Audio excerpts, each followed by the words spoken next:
Hello students, आज के session में हम पॉलीग्राफ टेस्ट के बारे में पढ़ेंगे जिसे लाई डिटेक्टर टेस्ट भी कहते हैं। So let us begin. So polygraph test जो है, अगर हम इसका नाम देखें तो इसमें पॉली का मतलब होता है मैनी एंड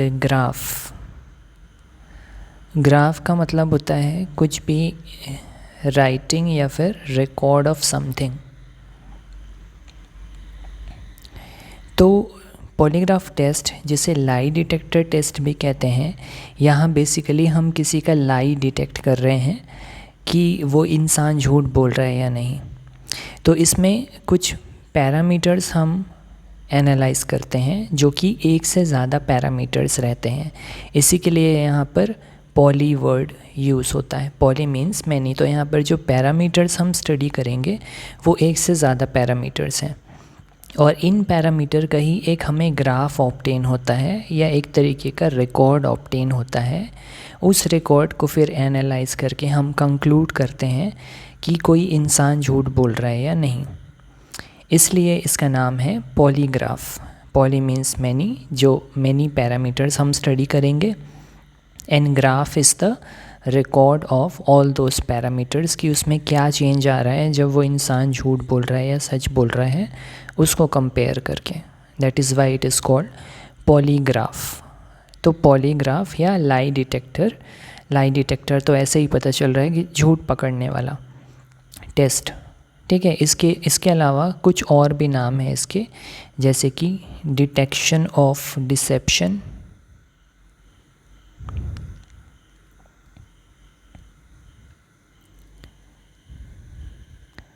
डिसेप्शन मतलब वही कि कोई झूठ बोल रहा है या सच को छुपा रहा है, उसको डिटेक्ट करना।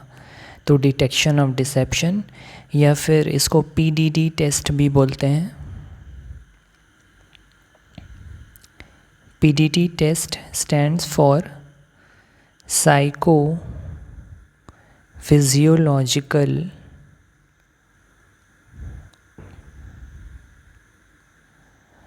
DD is detection of deception.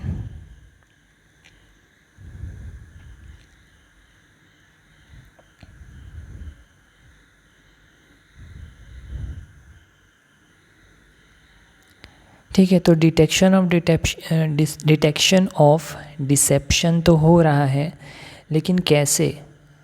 Psycho physiologically हो रहा है। तो साइको फिजियोलॉजिकल या एक और टर्म है साइकोसोमैटिक, इससे ही रिलेटेड है ये साइकोसोमैटिक। तो साइको फिजियोलॉजिकल या साइकोसोमैटिक का मतलब क्या होता है? साइको जो वर्ड है ये ब्रेन से रिलेटेड है और फिजियोलॉजिकल या सोमैटिक जो है ये बॉडी से रिलेटेड है। ठीक है, तो ब्रेन और बॉडी का आपस में रिलेशन, यहाँ पर हम लाई डिटेक्शन की बात कर रहे हैं। तो यहाँ पर ब्रेन को पता है, जो इंसान जो सस्पेक्ट है या जो क्रिमिनल है उसके ब्रेन को पता है उसने क्राइम किया है या नहीं किया है। हम क्राइम से रिलेटेड ही इसके लिए यूज़ करते हैं पॉलीग्राफ टेस्ट, राइट। तो उस इंसान के ब्रेन में ये नॉलेज है कि उसने क्राइम कमिट किया है या नहीं किया है। अगर उसने क्राइम कमिट किया है तो जब हम उससे क्वेश्चनिंग करेंगे तो उसकी बॉडी में कोई ना कोई रिस्पॉन्स आएगा उस क्वेश्चन को सुन के, स्पेशली अगर उसने क्राइम किया है तो। ठीक है, तो वो जो रिस्पॉन्सेस हैं वही अभी हम आगे पैरामीटर्स पढ़ेंगे। ये जो बॉडी के रिस्पॉन्सेस है ये फिजियोलॉजिकल रिस्पॉन्सेस है। फिजियोलॉजिकल रिस्पॉन्सेस मतलब इस तरीके के रिएक्शंस हम स्टडी करेंगे आगे, जैसे कि बीपी में कोई चेंज आना, ब्लड प्रेशर में। ठीक है, बीपी हो गया, देन पल्स रेट हो गया। यूजुअली ये पैरामीटर्स फ्लक्चुएट करते हैं जब क्वेश्चनिंग की जाती है। देन इसके अलावा रेस्पिरेशन एंड स्किन रिस्पॉन्स या स्वेटिंग। अभी स्वेटिंग लिखते हैं, इसे आगे पढ़ेंगे डिटेल में कि ये क्या है। तो ये सारे फिजियोलॉजिकल रिस्पॉन्सेज हैं। ब्लड प्रेशर में चेंज आना, पल्स रेट में चेंज आना, रेस्पिरेशन में चेंज आना, स्वेटिंग, ये सारे फिजियोलॉजिकल प्रोसेस हैं बॉडी के। इनमें चेंज क्यों आ रहा है? ब्रेन से रिलेटेड, क्योंकि ब्रेन को पता है कि इंसान झूठ बोल रहा है या नहीं। उस इंसान का ब्रेन खुद जानता है कि वो झूठ बोल रहा है या नहीं। उसी के रिस्पॉन्स में उसकी बॉडी में ये फिजियोलॉजिकल चेंजेस या फ्लक्चुएशंस आएंगे। इसलिए इसे साइकोसोमैटिक या साइकोफिजियोलॉजिकल डिटेक्शन ऑफ डिसेप्शन कहते हैं। ठीक है, आई थिंक ये क्लियर है आपको। देन इनमें जो पैरामीटर्स हम स्टडी करते हैं, फिजियोलॉजिकल जो प्रोसेस जिन्हें हम मेजर करते हैं, तो अभी हमने जो ऊपर देखा है बेसिकली वही 4 पैरामीटर्स हैं। एक तो होता है ब्लड प्रेशर,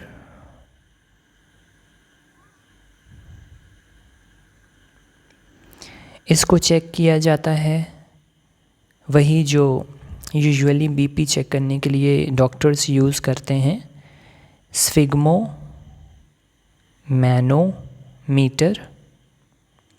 इसकी हेल्प से इसको अपर आर्म में लगाया जाता है, इसके कफ को, और वहाँ से बीपी मेजर किया जाता है। ये पहला फिजियोलॉजिकल पैरामीटर है। दूसरा है पल्स रेट,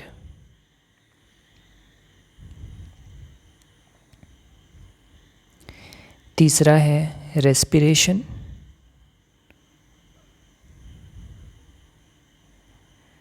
रेस्पिरेशन को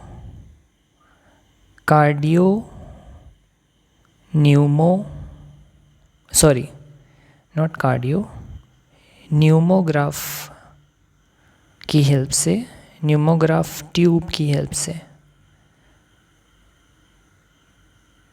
न्यूमोग्राफ ट्यूब्स की हेल्प से रेस्पिरेशन मेजर किया जाता है। ये ट्यूब्स होते हैं जिन्हें 2 जगह में टाई किया जाता है। एक पहले ट्यूब को चेस्ट के अराउंड टाई किया जाता है, और दूसरा वाला जो ट्यूब है उसे एब्डोमेन में, जिससे हम क्वेश्चनिंग करेंगे जो सस्पेक्ट या जो क्रिमिनल है उसकी चेस्ट और एब्डोमेन पे ये न्यूमोग्राफ ट्यूब्स को चेस्ट और एब्डोमेन के अराउंड टाई करते हैं, और फिर उससे रेस्पिरेशन रेट को मेजर किया जाता है। ठीक है, न्यूमो जो वर्ड है ये लंग्स से रिलेटेड है, लंग्स। तो क्योंकि हम रेस्पिरेशन की बात कर रहे हैं, रेस्पिरेशन में लंग्स इन्वॉल्व होते हैं, तो यहाँ पर इसलिए न्यूमोग्राफ ट्यूब का यूज़ किया जाता है। पल्स रेट जो है इसे मेजर किया जाता है कार्डियो न्यूमोग्राफ की हेल्प से। पल्स रेट घट रहा है या बढ़ रहा है। देन फोर्थ है जो हमने स्वेटिंग की बात की थी,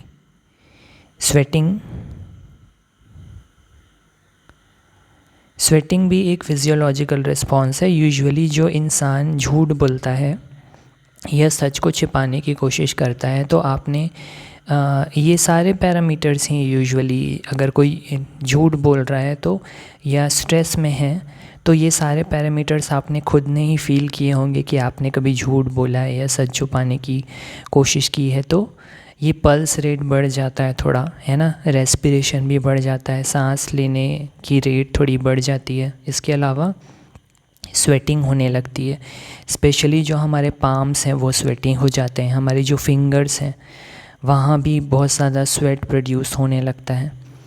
तो ये जो स्वेटिंग को मेजर करते हैं इसके लिए एक टर्म है GSR या फिर EDA, ये 2 टर्म्स यूज़ होते हैं। GSR का फुल फॉर्म है गैल्वेनिक स्किन रिस्पॉन्स,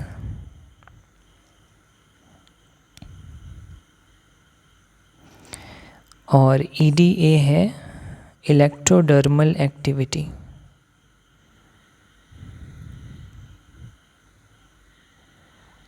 ये दोनों सेम ही हैं। स्वेटिंग का रेट इसमें डिटरमाइन करते हैं, इसमें कुछ इलेक्ट्रोड्स यूज़ होते हैं, मेटल इलेक्ट्रोड्स, और गैल्वेनोमीटर का यूज़ होता है इसमें। तो गैल्वेनोमीटर गैल्वेनिक स्किन रिस्पॉन्स है तो galvanometer connected through metal electrodes.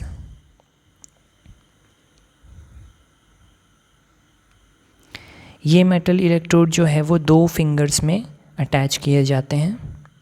एक होता है इंडेक्स फिंगर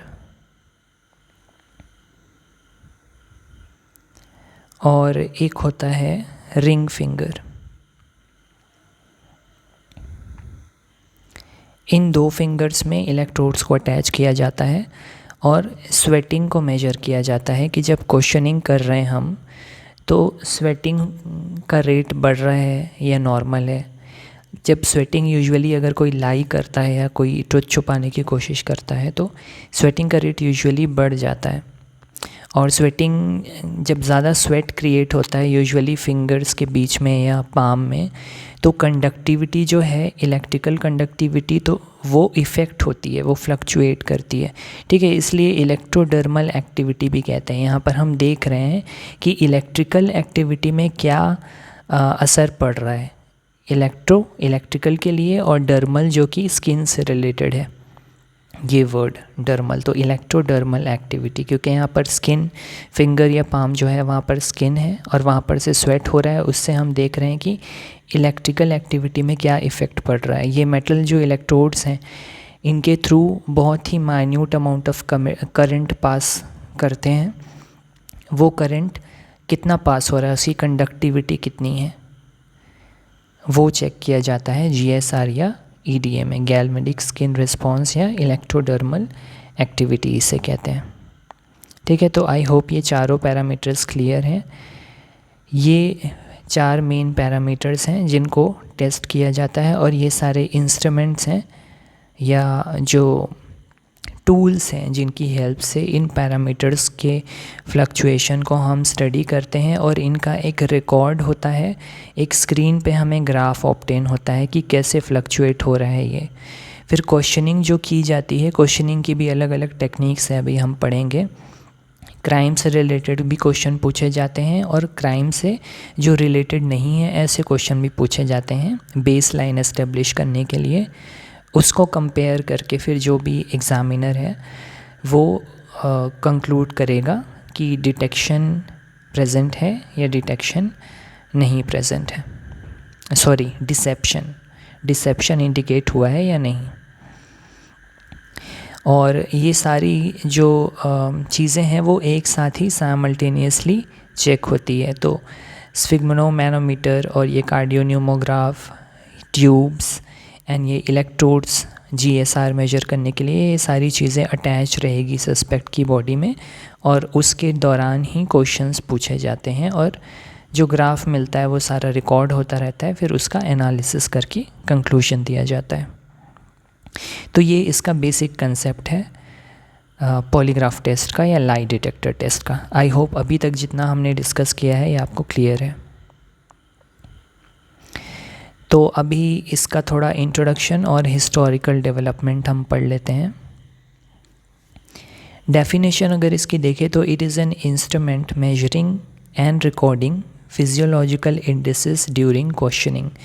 तो क्योंकि हमने ऑलरेडी इसका कंसेप्ट डिस्कस कर लिया है तो अभी ये जो टेक्स्ट हम पढ़ेंगे ये आपको और ज़्यादा क्लियर हो जाएगा कि एक ऐसा इंस्ट्रूमेंट है जो मेजर करता है और रिकॉर्ड करता है फिजियोलॉजिकल इंडिसेस को।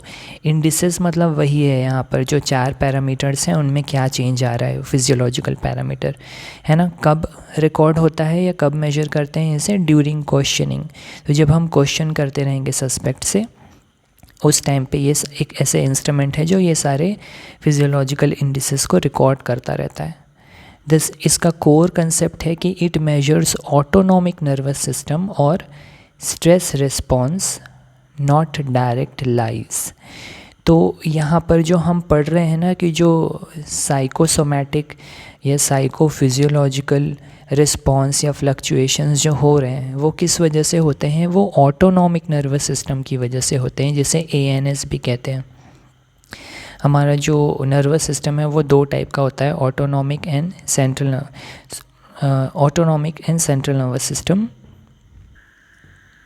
सॉरी, हमारा जो नर्वस सिस्टम है वो central and peripheral nervous system ऐसे दो पार्ट होते हैं। पेरिफेरल का एक टाइप है या पार्ट है ऑटोनॉमस नर्वस सिस्टम, जिसमें ऐसी एक्टिविटीज़ कंट्रोल होती हैं जो हमारे कंट्रोल में नहीं होती है, ब्रेन के कंट्रोल में, मतलब हम उसे वॉलेंटरी कंट्रोल नहीं कर सकते, वो सारे इनवॉलेंटरी प्रोसेस होते हैं बॉडी के। तो इसमें ऑटोनॉमिक नर्वस सिस्टम को मेजर करते हैं हम, स्ट्रेस रिस्पॉन्स को मेजर करते हैं कि जो क्वेश्चनिंग की जा रही है उस टाइम पे स्ट्रेस जो होगा सस्पेक्ट को या क्रिमिनल को, उस स्ट्रेस को एक तरीके से हम मेजर कर रहे हैं। डायरेक्ट लाइस को मेजर नहीं किया जा रहा है कि हम डायरेक्टली नहीं पकड़ रहे हैं कि कोई झूठ बोल रहा है या नहीं बोल रहा है। उसके स्ट्रेस का रिस्पॉन्स, बॉडी जो स्ट्रेस का रिस्पॉन्स शो कर रही है, पैरामीटर्स में जो चेंज आ रहे हैं, उसको हम एक साथ रिकॉर्ड करके फिर उसको मेजर करके उसको एनालाइज करके बताते हैं कि ये झूठ बोल रहा है या नहीं बोल रहा है। तो डायरेक्ट लाई नहीं पकड़ते हैं इसमें, एक तरीके से इनडायरेक्टली ये सारा क्यूमुलेटिव इफ़ेक्ट जो होगा स्ट्रेस रिस्पॉन्स का, उसको एनालाइज करके हम बताएंगे। ठीक है, तो इसमें ऑटोनॉमिक नर्वस सिस्टम इन्वॉल्व होता है, उसकी हम मेजर या उसकी स्टडी करते हैं। देन इसकी हिस्ट्री की बात करें जो सबसे पहले एक तरीके से जिन्होंने पॉलीग्राफ टेस्ट यूज़ किया था वो थे विलियम मोल्टन मार्स्टन। 1915 में इन्होंने सिस्टोलिक ब्लड प्रेशर टेस्ट किया था क्वेश्चनिंग के टाइम पे। सिस्टोलिक ब्लड प्रेशर मतलब सिस्टोलिक मतलब होता है जब हार्ट कॉन्ट्रैक्ट करता है, हार्ट बीट जो है वो कॉन्ट्रैक्शन और रिलैक्सेशन से होती है। हमने हार्ट के बारे में पढ़ा है उसका स्ट्रक्चर। तो जब कॉन्ट्रैक्शन होता है उस टाइम पे जो ब्लड प्रेशर होता है उसका इन्होंने टेस्ट किया था क्वेश्चनिंग के टाइम में फॉर डिटेक्टिंग द लाई। तो ये अर्लीस्ट नोन लाई डिटेक्शन या पॉलीग्राफ टेस्ट है बाय विलियम मोल्टन मार्स्टन। उसके बाद जो फर्स्ट प्रॉपर मॉडर्न पॉलीग्राफ का यूज़ जिन्होंने इंट्रोड्यूस कराया वो है जॉन ए लार्सन इन 1921। इन्होंने ब्लड प्रेशर तो रिकॉर्ड किया, साथ में रेस्पिरेशन को भी रिकॉर्ड किया। तो विलियम मार्स्टन ने सिर्फ ब्लड प्रेशर एक पैरामीटर को रिकॉर्ड किया था, जॉन ए लार्सन ने 2 पैरामीटर्स रिकॉर्ड किए, blood pressure and respiration simultaneously. तो इनको क्रेडिट मिलता है फर्स्ट मॉडर्न पॉलीग्राफ के लिए। देन इसमें ही जीएसआर को ऐड किया लियोनार्ड कीलर ने इन 1939। तो इन्होंने एक तरीके से ये 3rd या 4th पैरामीटर इसमें ऐड कर दिया, गैल्वेनिक स्केल रिस्पॉन्स वाला। और इन्होंने पोर्टेबल मशीन भी बनाई पॉलीग्राफ टेस्ट के लिए। तो ये था इसका historical background. Next is physiological parameters measure, जो कि हमने ऑलरेडी एक बार ऊपर डिस्कस किया हुआ है। पहला पैरामीटर है रेस्पिरेशन रेट एंड डेप्थ, जिसमें pneumograph tubes around chest and abdomen use किए जाते हैं। सेकेंड इज़ कार्डियोवास्कुलर एक्टिविटी, जो कि ब्लड प्रेशर को टेस्ट करती है। इसमें ब्लड प्रेशर कफ यूज़ किया जाता है ऑन अपर आर्म, और इसको मेजर करने के लिए स्फिग्मोमैनोमीटर का यूज़ किया जाता है। थर्ड वन इज़ इलेक्ट्रोडर्मल एक्टिविटी और गैल्वेनिक स्किन रिस्पॉन्स EDA-GSR। इसमें गैल्वेनोमीटर और इलेक्ट्रोड्स का यूज़ किया जाता है। इलेक्ट्रोड्स को फिंगर्स में अटैच किया जाता है, index finger and ring finger में, और ये मेजर करते हैं स्वेट ग्लैंड की एक्टिविटी को। Fourth parameter is pulse and movement. अच्छा, मूवमेंट भी एक पैरामीटर है जो मैंने ऊपर बताना भूल गया था। पल्स तो हमने डिस्कस कर लिया है, जो कि कार्डियोन्यूमोग्राफ की हेल्प से होता है। मूवमेंट को भी हम मेजर करते हैं। मूवमेंट कैसे मेजर होता है? जिस चेयर में बैठाया जाता है सस्पेक्ट को, उसमें कुछ सेंसर्स लगे होते हैं, मूवमेंट सेंसर्स लगे होते हैं, या कुछ ऐसा कुशन रहता है जो कि मूवमेंट को सेंस करता है क्वेश्चनिंग के टाइम पे। तो आपने खुद ने फील किया होगा कि आप कभी जब झूठ बोलते हैं या सच छुपाते हैं तो आपकी बॉडी कुछ इनवॉलंटरीली, अनकंट्रोलेबली थोड़ा शेक करती है डर की वजह से। जैसे कि हाथ पैर थोड़े से शेक करते हैं, आर्म्स थोड़ा शेक करते हैं। तो इस तरीके की जो माइन्यूट मूवमेंट्स होती हैं इन द लिम्स, आर्म्स और फिंगर्स और इन योर लेग्स, ये सारी मूवमेंट को ये सेंसर्स ट्रैक करते हैं और रिकॉर्ड करते हैं। तो मूवमेंट भी एक पैरामीटर है, ठीक है। और उसके लिए वो चेयर यूज़ होती है, या चेयर में वो सेंसर्स लगे होते हैं जिसमें सस्पेक्ट को बैठाया जाता है। उस चेयर में लगे रहेंगे या उसमें जो कुशन रहेगा उसमें प्रेजेंट रहेंगे। तो ये सारे इसके फिजियोलॉजिकल पैरामीटर्स हैं जो मेजर किए जाते हैं पॉलीग्राफ टेस्ट में, ठीक है। ये हमने ऑलरेडी डिस्कस किया हुआ है। पॉलीग्राफ में ऑटोनॉमिक नर्वस सिस्टम या ANS का एक्टिवेशन हो जाता है जब भी कोई इंसान झूठ बोलता है, तो है ना। ये सिंपैथेटिक नर्वस सिस्टम भी बोलते हैं इसे, और ये फ़ाइट और फ्लाइट रिस्पॉन्स है एक तरीके से। फ़ाइट और फ्लाइट रिस्पॉन्स वही है कि जब कोई एकदम ऐसी सिचुएशन में आ जाए जिसमें उसे डर लगने लगे, जैसे कि जब वो झूठ बोल रहा है या सच छिपा रहा है, तो ऑटोनॉमस नर्वस सिस्टम उसका एकदम एक्टिवेट हो जाता है जब वो इंसान स्ट्रेस में आ जाता है। तो और उसकी वजह से ये सारे फिजियोलॉजिकल पैरामीटर्स में चेंज आता है। देन क्वेश्चनिंग टेक्निक्स, किस तरीके के क्वेश्चंस किए जाते हैं पॉलीग्राफ टेस्ट में। तो इसमें जो सबसे पहली टेक्निक है वो है रेलेवेंट इररेलेवेंट टेस्ट या RIT। इसमें नाम से ही पता चल रहा है, रेलेवेंट क्वेश्चन पूछे जाएंगे और इररेलेवेंट क्वेश्चन पूछे जाएंगे। रेलेवेंट क्वेश्चंस ऐसे क्वेश्चन होते हैं जो क्राइम से रिलेटेड होते हैं। इररेलेवेंट क्वेश्चंस ऐसे होते हैं जो क्राइम से रिलेटेड नहीं होते, ठीक है। तो ये दो टाइप के क्वेश्चंस पूछे जाते हैं, दोनों के टाइम में फिर मेजर किया जाता है सारे फिजियोलॉजिकल रिस्पॉन्सेस को। फिर उन दोनों रिस्पॉन्सेस को कंपेयर करते हैं और देखते हैं कि दोनों के जो रिस्पॉन्स मिले वो मैच कर रहे हैं या नहीं मैच कर रहे हैं। अगर मैच कर रहे हैं दोनों के रिस्पॉन्स, मतलब वो सस्पेक्ट जो है वो क्राइम से लिंक्ड हो सकता है या उसने क्राइम कमिट किया हो सकता है, मतलब वो झूठ बोल रहा है, ऐसा हो सकता है। अब ये काफ़ी पहले यूज़ किया जाता था ये टेक्निक, अभी उतना ज़्यादा वाइडली यूज़ नहीं किया जाता, क्योंकि इसका मेन ड्रॉबैक है कि इसका फॉल्स पॉजिटिव रेट बहुत हाई है।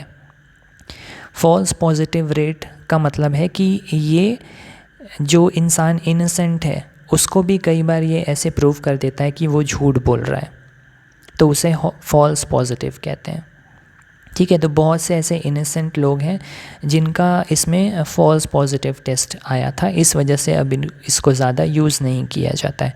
क्योंकि बहुत से लोग जो होते हैं, अगर वो सस्पेक्ट हैं मगर उन्होंने क्राइम कमिट नहीं किया है, अगर वो इनोसेंट है, तो वो क्वेश्चनिंग से ऐसे ही स्ट्रेस्ड हो जाते हैं, भले उन्होंने क्राइम कमिट नहीं किया है, वो स्ट्रेस्ड हो जाते हैं, जिसकी वजह से उनके वो जो क्राइम रिलेटेड क्वेश्चन में भी उनका स्ट्रेस रिस्पॉन्स आ जाता है और इररेलेवेंट क्वेश्चन में भी उनका स्ट्रेस रिस्पॉन्स आ ही जाता है, वो डर जाते हैं उसकी वजह से।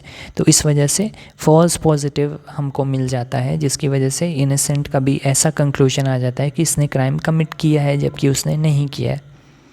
इसी वजह से इसे अब यूज़ नहीं किया जाता है रेलेवेंट इररेलेवेंट RIT टेस्ट को। अभी जो most widely used questioning technique है पॉलीग्राफ के लिए वो है कंट्रोल क्वेश्चन टेक्निक, CQT। इसे डेवलप किया था जॉन रीड ने, ठीक है। इसमें भी दो टाइप के क्वेश्चन पूछे जाएंगे, एक रेलेवेंट क्वेश्चन जो कि डायरेक्ट क्वेश्चंस होते हैं क्राइम से रिलेटेड, और एक होता है कंट्रोल क्वेश्चन जो कि थोड़े ब्रॉडर क्वेश्चन होते हैं, जो पास्ट मिसडीड से रिलेटेड रहते हैं सस्पेक्ट के, ठीक है। अब इसमें क्या होगा, कंट्रोल क्वेश्चंस जो हैं वो बेसिकली इनोसेंट पर्सन के लिए पूछे जाते हैं ताकि उनमें ज़्यादा स्ट्रेस कॉज हो। क्योंकि क्या होगा कि जो क्रिमिनल है, क्रिमिनल का स्ट्रेस रिस्पॉन्स हमें रेलेवेंट क्वेश्चन में ज़्यादा देखने को मिलेगा, क्योंकि उसने क्राइम कमिट किया है। तो रेलेवेंट क्वेश्चन का जवाब देने के टाइम वो ज़्यादा स्ट्रेस्ड होगा, क्योंकि उसे पता है उसने क्राइम कमिट किया है, वो उसे छुपाने की कोशिश करेगा। उसका स्ट्रेस हमें रेलेवेंट क्वेश्चन में ज़्यादा देखने को मिलेगा, फ्लक्चुएशन। कंट्रोल क्वेश्चन में इनोसेंट लोग जो होते हैं वो ज़्यादा स्ट्रेस्ड हो जाते हैं, क्योंकि उनको पता है उन्होंने क्राइम कमिट नहीं किया है, तो क्राइम से रिलेटेड रेलेवेंट क्वेश्चन में उनका स्ट्रेस रिस्पॉन्स उतना ज़्यादा नहीं आएगा। लेकिन कंट्रोल क्वेश्चन में ज़्यादा उनका स्ट्रेस रिस्पॉन्स आता है। क्यों आता है? क्योंकि हम उनसे पास्ट मिसडीड्स से रिलेटेड क्वेश्चन पूछते हैं, जैसे कि क्राइम से रिलेटेड नहीं होगा ये क्वेश्चन डायरेक्टली, लेकिन उनसे इस तरीके के क्वेश्चन पूछे जाते हैं कि क्या आपने कभी चोरी की है, ऐसे छोटी मोटी चोरी की है, या आपने कभी एग्ज़ाम में चीटिंग की है, इस तरीके से। तो हो सकता है किसी ने की हो, तो वो थोड़े डर जाते हैं इसको बताने के लिए और थोड़े स्ट्रेस्ड हो जाते हैं, क्योंकि उन्हें पता है कि ये लाई डिटेक्शन टेस्ट है, हो सकता है वो ऑनेस्टली या डिसऑनेस्टली जो भी जवाब दें तो उनका झूठ पकड़ा जाए, ऐसा सोच के वो ज़्यादा डर जाते हैं। तो इस वजह से ही ये हेल्पफुल होता है उनके लिए control question technique. Innocent person का अगर हम देखें तो यहाँ पर हम कंट्रोल क्वेश्चन टेक्निक, इसमें अगर क्राइम रिलेटेड वाला जो रेलेवेंट क्वेश्चन है, इसमें स्ट्रेस रिस्पॉन्स अगर ज़्यादा मिल रहा है as compare to control, that means the suspect is the criminal, क्योंकि क्रिमिनल को ही क्राइम की नॉलेज है, उसी का स्ट्रेस रिस्पॉन्स क्राइम वाले क्वेश्चन में ज़्यादा देखने को मिलेगा एज़ कम्पेयर टू कंट्रोल। और जो इनोसेंट है उसके केस में जस्ट ऑपोजिट हो जाता है। इनोसेंट पर्सन के केस में कंट्रोल क्वेश्चन में वो ज़्यादा स्ट्रेस्ड हो जाते हैं, क्यों मैंने अभी रीज़न बताया है, एज़ कम्पेयर टू क्राइम और रेलेवेंट क्वेश्चन, क्योंकि उन्होंने क्राइम नहीं किया है, उन्हें पता है, इनोसेंट है, तो क्राइम वाले क्वेश्चन में उनका उतना स्ट्रेस रिस्पॉन्स नहीं आएगा, कंट्रोल वाले में ज़्यादा आएगा, क्योंकि वो मिसडीड्स किसी ने कभी ना कभी अपनी लाइफ में की होती है, तो वो थोड़ा डर जाते हैं, स्ट्रेस्ड हो जाते हैं इस क्वेश्चन में कंट्रोल वाले। ठीक है, तो ये टेक्निक ज़्यादा इफ़ेक्टिव है और ये अभी भी मोस्ट वाइडली यूज्ड टेक्निक है फॉर पॉलीग्राफ। देन एक और टेक्निक है कंसील्ड इंफॉर्मेशन टेस्ट, CIT, या इसे गिल्टी नॉलेज टेस्ट, GKT भी कहते हैं। This was developed by David Lykken. अब ये काफ़ी इंटरेस्टिंग टेक्निक है, क्योंकि इसमें क्रिमिनल से MCQ टाइप क्वेश्चंस पूछे जाते हैं, मल्टीपल चॉइस क्वेश्चन टाइप, जैसे हम एग्ज़ाम्स में MCQ सॉल्व करते हैं ना, ऑब्जेक्टिव टाइप, एक क्वेश्चन रहेगा उसके 4 ऑप्शंस रहेंगे, वैसे ही हम यहाँ पर क्रिमिनल से सीक्रेट क्राइम डिटेल्स जो कि सिर्फ परपेट्रेटर को पता है या इन्वेस्टिगेटर को पता है, ऐसी क्राइम डिटेल से रिलेटेड हम क्वेश्चंस पूछते हैं और उसके कुछ ऑप्शंस देते हैं। अब अगर वो क्रिमिनल है, अगर वो इनोसेंट नहीं है, वो क्रिमिनल है, तो उस क्राइम की सारी डिटेल्स उसे पता होगी। ठीक है, और जो 4 ऑप्शन रहेगा, 4 में से एक सही आंसर रहेगा, करेक्ट आंसर, तो उस आंसर के रिस्पॉन्स में उसकी बॉडी कोई ना कोई फिजियोलॉजिकल रिस्पॉन्स प्रोड्यूस करेगी ग्राफ में। बाकी जो नॉन रिलेटेड आंसर्स हैं, जो इनकरेक्ट आंसर है, वो तो उसे पता होगा क्योंकि वो क्रिमिनल है, क्योंकि उसे पता है सारे क्राइम से रिलेटेड चीज़ें, डिटेल्स, तो वो जो भी क्वेश्चन पूछेंगे और उसके ऑप्शंस देंगे उसे पता ही होगा कि सही आंसर क्या है।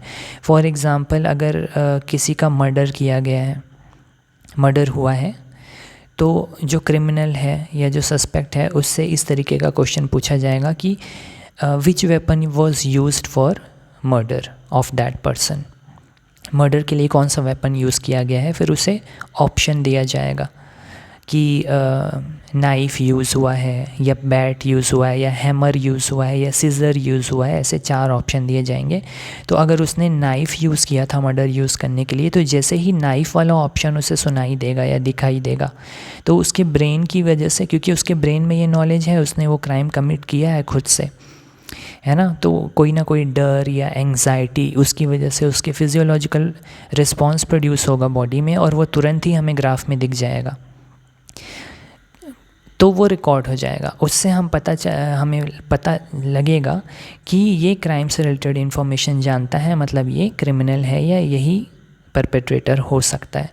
तो इस तरीके के MCQs दे करके हम उससे सवाल पूछते नहीं हैं या उसको पूछते नहीं हैं, उसको बस ऑप्शंस दिखाते हैं, और वो देख करके ही ये रिस्पॉन्स जनरेट होता है, वो रिकॉर्ड हो जाता है। तो ये है कंसील्ड इन्फॉर्मेशन टेस्ट या गिल्टी नॉलेज टेस्ट, है ना। कंसील्ड मतलब वही छुपा हुआ, तो छुपा हुआ इन्फॉर्मेशन जो सिर्फ परपेट्रेटर को पता है, या गिल्टी नॉलेज कि वो गिल्टी है या नहीं, उसको टेस्ट करने के लिए ये क्वेश्चनिंग टेक्निक यूज़ की जाती है। ठीक है, इसमें MCQs रहते हैं सारे। So this is MCQ based. और ये भी काफ़ी वाइडली यूज़ तो नहीं है, लेकिन ये काफ़ी रिलायबल है और this is supported by neurologist and researchers for polygraph test. तो ये 3 टेक्निक्स हैं बेसिकली। रेलेवेंट इररेलेवेंट तो अब यूज़ नहीं होती है। Most widely used is control question technique and concealed information technique. तो आई होप ये सारी टेक्निक्स आपको क्लियर है। Then the legal status and admissibility in India. तो इसमें अगर हमें कोई इन्फॉर्मेशन मिल रही है या अगर कोई एविडेंस मिलता है पॉलीग्राफ टेस्ट में, अगर प्रूव हो जाता है कि जो सस्पेक्ट है वो झूठ बोल रहा है, तो उसका क्या स्टेटस होता है कोर्ट में? क्या उसे as a primary evidence admit किया जाता है या नहीं? तो हमने जो पिछले वीडियो में पढ़ा था ब्रेन मैपिंग या ब्रेन फिंगरप्रिंटिंग के केस में, ये एग्जैक्टली सेम है उसी की तरीके से। उसमें जो पॉइंट्स डिस्कस हुए हैं सेम वही पॉइंट्स इसमें भी डिस्कस हुए हैं। तो इसका लैंडमार्क केस भी वही सेम है, Selvi versus state of Karnataka 2010 में ये यूज़ हुआ था इस केस में। देन 2 जो आर्टिकल्स हैं हमारे कॉन्स्टिट्यूशन के, ये एक तरीके से किसी इंसान के ऊपर हम फोर्सफुली उसका पॉलीग्राफ टेस्ट नहीं कर सकते हैं। आर्टिकल 20 क्लॉज 3 प्रोटेक्शन देता है अगेंस्ट कंपल्सरी सेल्फ इंक्रिमिनेशन, और article 21 which describes right to personal liberty and mental privacy.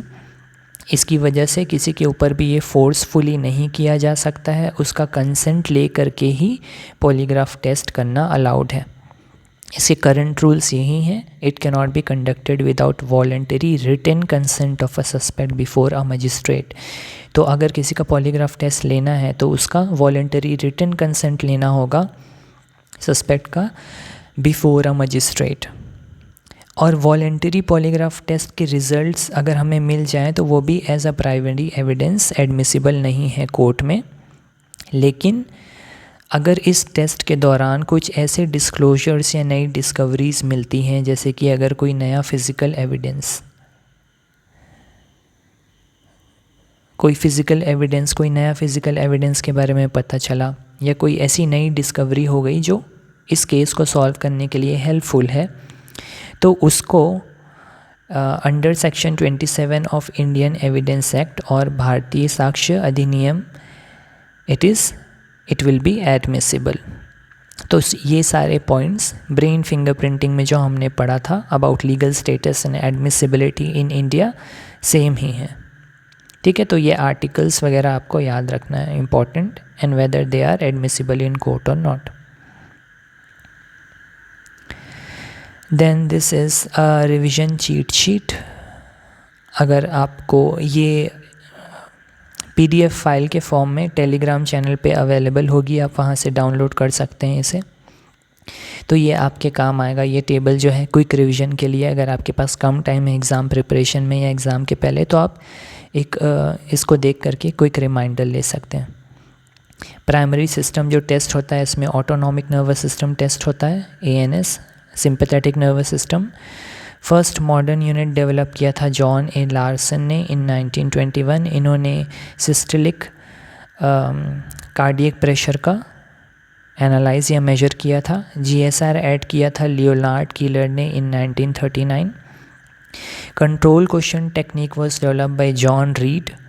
Guilty knowledge test GKT या concealed information test CIT was developed by David Lykken. तो ये सारे डिस्कवरर्स के नाम important हैं, किसने क्या कंट्रीब्यूशन दिया था। Then landmark case was Selvi versus state of Karnataka. And constitutional protection में 2 आर्टिकल्स आएंगे, article 20 clause 3 and article 21। Then here are some previous year questions और MCQs for you to test your knowledge अभी तक जो हमने पढ़ा है। Question 1 is which physiological parameter in polygraph reflects sweat gland activity. Driven by sympathetic nervous arousal. तो यहाँ पर पूछ रहा है कि ऐसा कौन सा फिजियोलॉजिकल पैरामीटर है पॉलीग्राफ टेस्ट में जो स्वेट ग्लैंड की एक्टिविटी को चेक करता है जब हमारा सिंपैथेटिक नर्वस सिस्टम अराउज्ड हो जाता है, मतलब एक्टिवेट हो जाता है। सिंपैथेटिक नर्वस सिस्टम या वही ऑटोनॉमिक नर्वस सिस्टम है ना, स्ट्रेस रिस्पॉन्स वाला, इसी को ही हम एनालाइज करते हैं पॉलीग्राफ टेस्ट में। तो स्वेट ग्लैंड की एक्टिविटी को कौन चेक करता है, हमने ऑलरेडी पढ़ा हुआ है।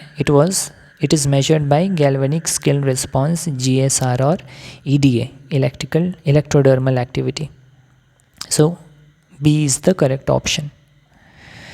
Second question, who introduce the control question technique CQT in polygraph test. किसने दी थी control question technique? John Reid ने दी थी। Option C is correct. Guilty knowledge test GKT और concealed information test CIT was conceptualise by किसने दिया था? ये डेविड लिकिन ने दिया था। सो option A is correct. So this was all about polygraph test. अगर आपको कोई डाउट है तो आप नीचे कमेंट सेक्शन में पोस्ट करके पूछ सकते हैं। ये PDF के लिए आप टेलीग्राम चैनल ज्वाइन कर सकते हैं, वहाँ पर जितने भी लेक्चर्स आएंगे उनसे रिलेटेड सारी PDF आपको वहाँ पर मिल जाएगी। So that's all for this lecture. Thank you so much.